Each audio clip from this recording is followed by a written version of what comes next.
Salam hormatly adamlar, sizden Allah razı olsun. Sahipamda sizi hoş gördüm. Bugün bizim 17-nji sapağımız. Bu sapakta gönü burçluk ve kvadrat diyen temalara geçeriz. İlk bilen öýüşine seredelim. Öýüşündeki sanı misal beripdim. Birincisinde 73 km/saat tezlik bilen giden otlarynyň 3 sagatda geçecek aralygyny kesitdim. İlk bilen men 73-üň näme degen aýdýan. 73 km/saat diýenimiz v ýa-da tezlik. 3 saat. Onda bizde saat olsa t bolýar. Bizim tapmaly zadymız aralyk. Aralyk diýenimiz hem s. Onda s deňdir v köpelen t. Ýagny 73-i men 3'e köpeltsem 219 kilometr bolýar. Jogabymız s deňdir 219 kilometr. İkinci misalımıza geçelim. Onça 3 saatda 45 kilometr ýolu geçen bolsa, onuň tezligini tapın. Bu yerde görüşümüz ýaly bizde s berilen 45 ve t berilen 3. V'ni tapjak bolsam, s'i men t'ye bölmeli.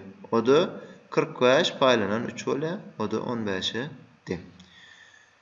Indi täze temamyza geçelim. Täze temamız öňem geçdik. Kiçik klaslarda da geçipdik. Ýene de bir gaýtalaýas. Gönü burçluk ve kvadrat. Gönü burçluk diýmek karşılıklı tarapları özara paralel ve sepleşen tarapları 90 gradus emele getiren dört burçluğa gönü burçluk diýilýär. Üns beren bolsaňyz karşılıklı tarapları özara paralel bolupdyr.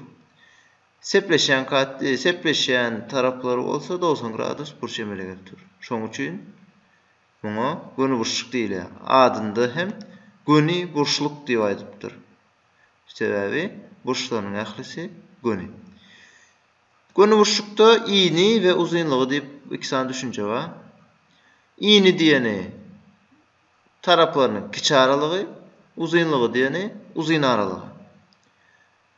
İğni adatça A harfi bilen belirlenýär, uzunluğu B harfi bilen belirlenýär. Perimetr diýeni şol dört burçluğun ähli taraplarynyň jemi. Ýagny P deňdir 2 köpelen A goşmak B bolýar. Sebebi 2 sany A var ve 2 sany B var. Indi kvadrata geçelim. Kvadratda ähli taraplar deň. Ýani kvadrat diýenimiz gönü burçlugyň hususy ýagdaýy.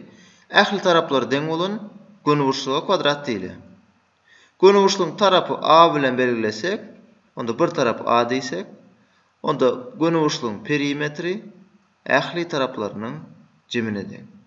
O da P deňdir 4A bolýar.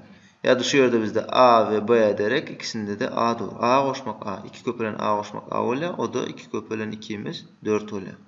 4A bolýar. Öýüşlerinizi belläp alyň. Şunuň bilen men sapağymy geçip gutarýarym. İşiniz üstünlüği arzu edýän. Ýene de görüşýänçe.